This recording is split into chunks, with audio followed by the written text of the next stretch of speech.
Virtual Books Publisher presents The Mirror by Machado de Assis. Outline of a new theory of the human soul. 4 or 5 gentlemen debated one night several questions of high transcendence, without the disparity of votes bringing the slightest alteration to their spirits. The house was on the Santa Teresa hill.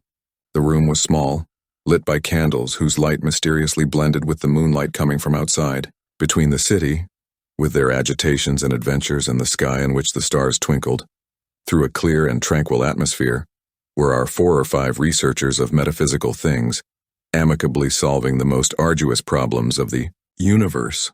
Why 4 or 5? Strictly speaking, there were 4 who spoke, but besides them there was a 5th person in the room, silent, thinking, dozing, whose salary, in the debate there was nothing more than the occasional grunt of approval. This man was the same age as his companions, between 40 and 50 years. Old, he was provincial, a capitalist, intelligent, not uneducated, and, it seems, shrewd and caustic. He never argued, and defended himself against abstention with a paradox, saying that the discussion was the polished form of the fighting instinct, which lies in man, like a bestial inheritance, and added that the seraphim and cherubim did not dispute anything and, in fact, were spiritual and eternal perfection. As he gave this same answer that night, one of those present challenged him to demonstrate what he was saying, whether it was capable. Jacobina, that was his name, reflected for a moment and replied, "On second thought, perhaps you are right. It was only when in the middle of the night it happened that this stubborn man spoke, and not for 2 or 3 minutes, but 30 or 40. The conversation, in its meanders, came to fall into the nature of the soul, a point that radically divided the 4 friends.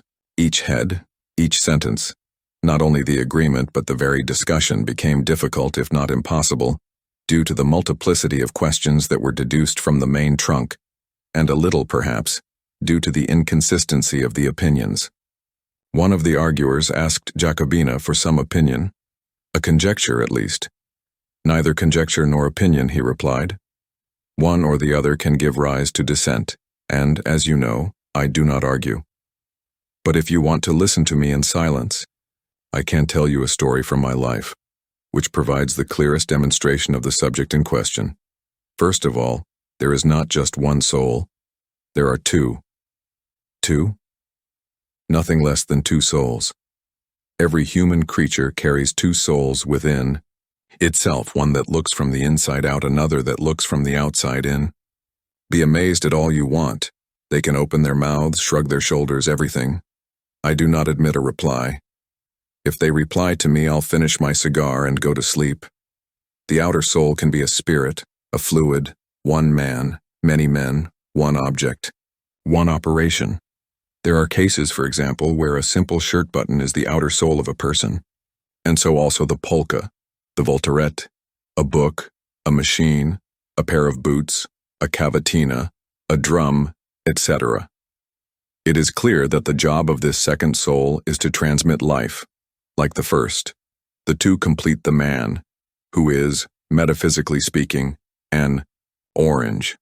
Whoever loses one of the halves naturally loses half of his existence, and there are cases, not infrequently, in which the loss of the outer soul implies that of the entire existence. Shylock, for example, that Jew's outer soul was his ducats. To lose them was equivalent toady. "I will never see my gold again," he says to Tubal. "It is a dagger that you thrust into my heart." Consider this sentence. The loss of the ducats, the outer soul, was death for him. Now it is necessary to know that the outer soul is not always the same. No, sir, changes nature and state. I am not alluding to certain absorbing souls, such as the homeland, with which Camoys said he was dying, and power, which was the soul Caesar's and Cromwell's outer souls. They are energetic and exclusive souls, but there are others, though energetic, of a changeable nature. There are gentlemen, for example, whose outer soul in the early years it was a rattle or a hobby horse, and later a sisterhood provider, let us suppose. For my part, I know a lady, in fact, gentilissima, which changes its outer soul 5-6 times a year. During the lyrical season, it is the opera. When the season ends, The outer soul is replaced by another. A concert, a ball at the casino, Rua do Ouvidor, Petropolis. Excuse me. Who is this lady? This lady is related to the devil and has the same name. Her name is Legion, and so are many other cases. I myself have experienced these exchanges. I will not report them because it would go far. I restrict myself to the episode I told you about. An episode from my 25 years, the four companions, eager to hear the promised case, forgot the controversy. Holy curiosity. You are not only the nurse of civilization, you are also the apple of concord, divine fruit, of a different flavor than that of mythology. The room, until recently noisy with physics and metaphysics, is now a dead sea. All eyes are in Jacobina, who fixes the tip of the cigar, collecting memories. Here is how he began the narration. I was 25 years old, poor, and had just been appointed ensign in the National Guard. You can't imagine what an event this was in our house. My mother stayed so proud, so happy. He called me his ensign. Cousins and uncles, it was all a sincere and pure joy. In the village, mind you, there were some spiteful ones, crying and gnashing of teeth as in Scripture, and the reason was none, other than that the position had many candidates and they lost. I also suppose that part of the disgust was entirely free. It was born from simple distinction. It reminds me of some boys who used to hang out with me and then started looking at me sideways for a while. In compensation, I had many people who were satisfied with the indication, and the proof is that all the uniform was given to me by friends. So here goes one of my aunts, Marcolina, widow of Captain Pisana, who lived many leagues from the town in a dark and lonely place, wanted to see me, and asked me to go to her and take the uniform. I went, accompanied by a page who returned to the village a few days later, because Aunt Marcolina, as soon as she caught me at the farm, wrote to my mother saying that she would not let me go, before a month, at least. And he hugged me. He also called me his ensign. I thought I was a handsome young man. As she was a bit clumsy, she even confessed that she had envy of the girl who would be my wife. I swore that in the entire province there was no one else who would put their foot in front of me. And always an ensign. He was an ensign here, ensign there, ensign all the time. I asked him to call me Joãozinho like before, and she shook her head, shouting no, that it was Mr. Ensign. A brother-in-law of hers, brother of the late Pachana, who lived there, called me nothing else. He was Mr. Ensign, not as a joke, but seriously, and in the sight of the slaves, who naturally went the same way. At the table I had the best seat, and I was the first to be served. You can't imagine. If I tell you that Aunt Marcolina's enthusiasm, he went so far as to have a large mirror placed in my room, a rich and magnificent work, which clashed with the rest of the house, whose furniture was modest and simple. It was a mirror that her godmother had given her, and that she had inherited from her mother, who had bought it from one of the noblewomen who had come in 1808 with the court of Don Juan VI. I don't know what was in it in truth. It was the tradition. The mirror was naturally very old, but you could still see the gold partly eaten away by time, some dolphins carved into the corner stop of the frame, some mother-of-pearl ornaments and other whims of the artist. All old, but good. Big mirror. Big. And it was, as I say, a huge kindness because the mirror was in the room. It was the best piece in the house. But there were no forces that could dissuade her from her purpose, answered that it was not necessary, that it was only for a few weeks, and finally that the ensign deserved much more. The truth is that all these things, affection, attention, gifts, made a transformation in me, which the natural feeling of youth helped and completed. Can you imagine, I believe? No. The ensign eliminated the man. For a few days the two natures were in balance, but it did not take long for the primitive to give way to the other. I was left with a minimal part of humanity. It happened then that the external soul, which was previously the sun, the air, the field, the eyes of the girls, changed its nature and became courtesy and politeness. Of the house, everything that told me about the post, nothing that told me about the man. The only part of the citizen that remained with me was the one that understood the exercise of the patent. The other dispersed into the air and the past. It's hard to believe, isn't it? "It's hard for me to understand," replied one of the listeners. "You'll understand. Facts will better explain feelings. Facts are everything. The best definition of love is not worth a kiss from a girlfriend." And, if I remember correctly, an ancient philosopher demonstrated movement by walking. Let us look at the facts. Let us see how at the time when man's consciousness was obliterated, that of the ensign became alive and intense. Human pains, human joys, if they were only that, barely obtained from me an apathetic compassion or a smile of favor. At the end of 3 weeks was another, totally another. He was exclusively an ensign. Now one day Aunt Marcolina received some serious news. One of her daughters married to a farmer living 5 leagues from there. He was ill and dying. Goodbye, nephew. Goodbye, ensign. She was a loving mother. She immediately planned a trip, asked her brother-in-law to go with her and me, who would take care of the site. I believe that if it were not for the affliction, I would have it the other way around. I would leave my brother-in-law and go with me. But the truth is that I was left alone, with the few house slaves. I confess that I immediately felt a great oppression, something similar to the effect of the 4 walls of a prison suddenly being lifted around me. It was the outer soul that was shrinking. It was now limited to a few ignorant spirits. The ensign continued to dominate within me, although life was less intense and the consciousness weaker. The slaves put a note of humility in their courtesies, which in a certain way compensated for the affection of their relatives and domestic intimacy, interrupted. I noticed that night that they redoubled their respect, their joy, their protests. Mr. Ensign from minute to minute. Mr. Ensignitz, very beautiful. Your ensign will be a colonel. The ensign must marry a pretty girl, the daughter of a general. A concert of praises and prophecies, which left me ecstatic. Ah, perfidious ones. I could hardly suspect the secret intention of the wicked. Kill him? If only it were so. Worst thing. Listen to me. The next morning I found myself alone. The scoundrels, seduced by others, or on their own initiative, had decided to flee during the night, and so they did. I found myself alone, without anyone else between 4 walls, in front of the deserted yard and the abandoned farm, no human breath.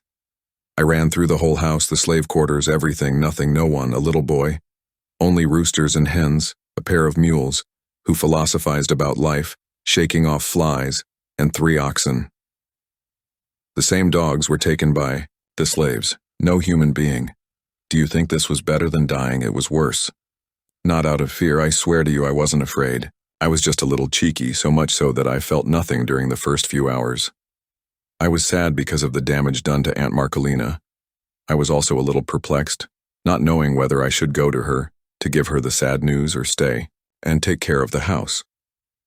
I adopted the second option, so as not to abandon the house, and because, if my cousin is sick, I was feeling bad, I was only going to increase my mother's pain, without any medicine. Finally, I waited for Uncle Pashanha's brother to return that day or the next, since they had been gone for 36 hours. But the morning passed without a trace of him, and in the afternoon I began to feel a sensation as of a person who had lost all action, nervous, and was not aware of muscular action.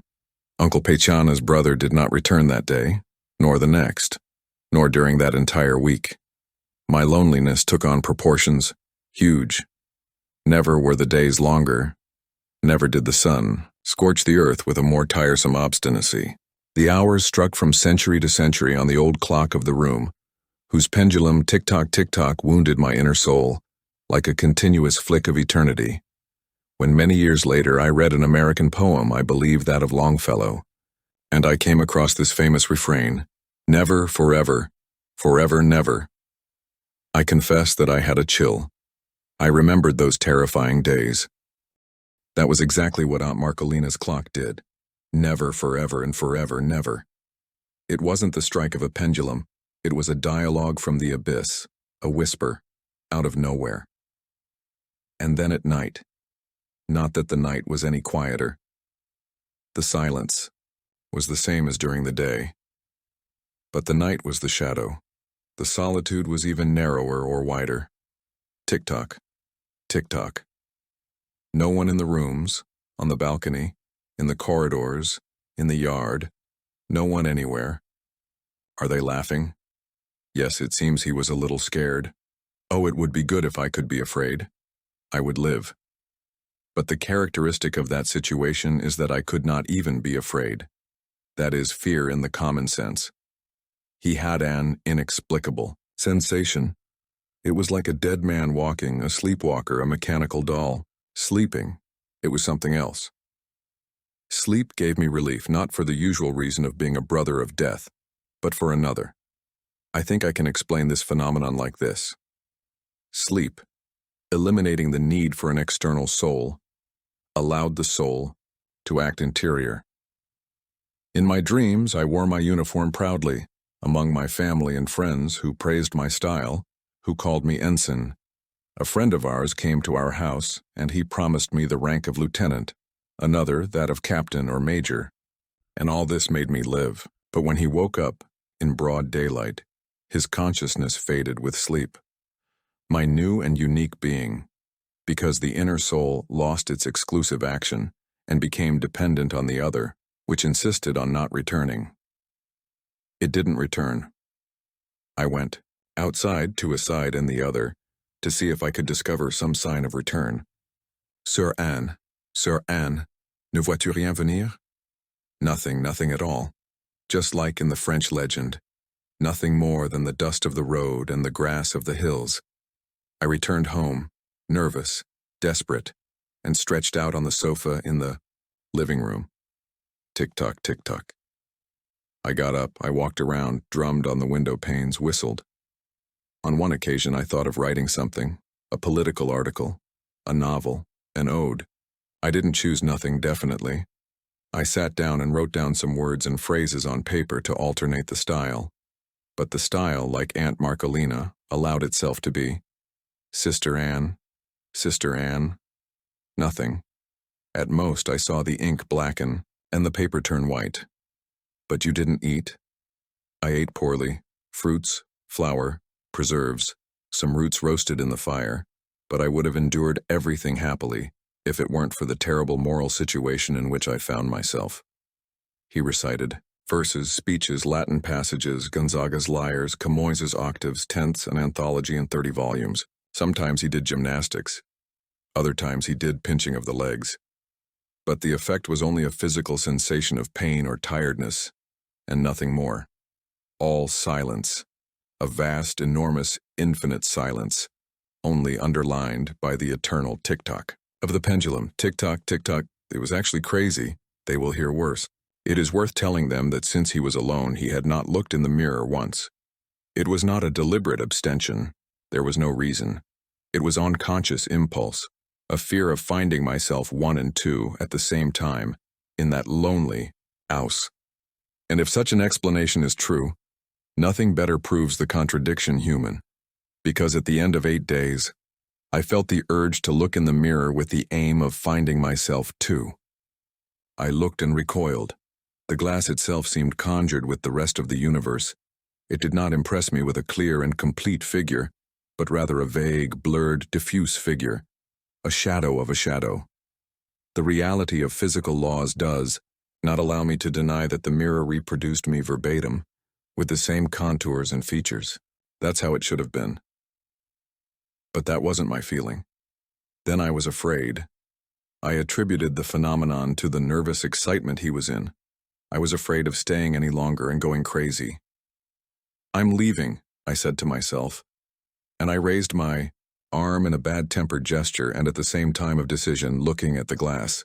The gesture was there, but scattered, frayed, mutilated.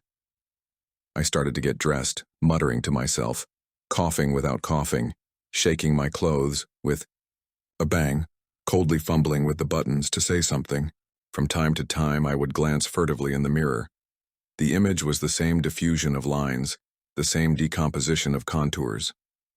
I continued to dress myself. Suddenly, by an inexplicable inspiration, by an impulse without calculation, I remembered, be far able to guess what my idea was. Say. He was looking at the glass with a desperate persistence, contemplating his own features, spilled and unfinished. a cloud of loose, shapeless lines, when I had the thought. No, you can't guess. But tell me. It reminded me to wear the ensign's uniform. I dressed her, I got myself all ready, and, as I was in front of the mirror, I looked up, and I don't tell you anything. The reproduced glass, then the whole figure. Not a single line missing, not a single contour different. It was I myself, the ensign, who finally found the external soul. This soul absent with its owner from the sight, dispersed and fled with the slaves. Here she is, gathered, in the mirror. Imagine a man who, little by little, emerges from a lethargy, opens his eyes without seeing, then begins to see, distinguishes people from objects, but does not recognize them individually. In any case, you know that this is someone, that this is another someone. Here is a chair, there a sofa. Everything goes back to how it was before sleep. That's how it was with me. I looked in the mirror, walked from one side to the other, stepped back, gestured, smiled, and the glass expressed everything. I was no longer an automaton. I was an animated being. From then on, I was another person. Every day, at a certain time, I dressed as an ensign and sat in front of the mirror, reading, looking, meditating. After 2-3 hours, I would undress again. With this regime, I was able to go through another 6 days of solitude without feeling them. When the others came to, the narrator had gone downstairs. The end.